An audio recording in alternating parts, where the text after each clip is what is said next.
ইরানের সাবেক সর্বোচ্চ নেতা আয়াতুল্লাহ আলী খামেনির জানাজায় সাধারণ মানুষের বিশাল ঢল নেমেছে। সেখানে উপস্থিত লাখো মানুষের কান্না এবং আবেগ দেখে রীতিমতো অবাক হয়েছেন মার্কিন প্রেসিডেন্ট ডোনাল্ড ট্রাম্প। মার্কিন সংবাদ মাধ্যম এক্সিওসকে দেওয়া এক সাক্ষাৎকারে ট্রাম্প নিজের এই বিস্ময়ের কথা অকপটে স্বীকার করেছেন।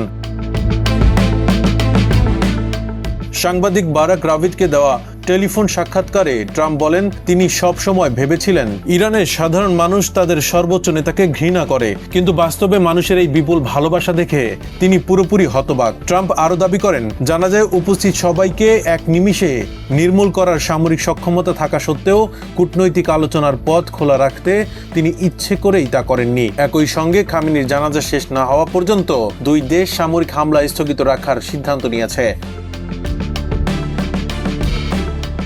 এর আগে গত 28 ফেব্রুয়ারি যুক্তরাষ্ট্র ও ইসরায়েলের যৌথ সামরিক হামলায় নিহত হন আয়াতুল্লাহ আলী খামেনি এবং তার পরিবারের বেশ কয়েকজন সদস্য। নিহতদের মধ্যে খামেনির 14 মাস বয়সী নাতনি জাহরা মোহাম্মদী গোলপায়েগানিও রয়েছে। শুক্রবার থেকে ইরানে শুরু হয়েছে টানা 6 দিনের রাষ্ট্রীয় শোক। শনিবার সকালে তেহরানের সুবিশাল গ্র্যান্ড মোসাল্লা প্রাঙ্গণের মূল ফটক খুলে দেওয়া হলে মুহূর্তের মধ্যেই তা লোকে লোকারণ্য হয়ে ওঠে। জাতীয় পতাকায় মোড়ানো খামেনির মরদেহের পাশে রাখা স্বজনদের কফিন, বিশেষ করে শিশু জাহরার ছোট কফিন এবং তার হাসিমুখের ছবি উপস্থিত জনতাকে গভীরভাবে নাড়া দেয়।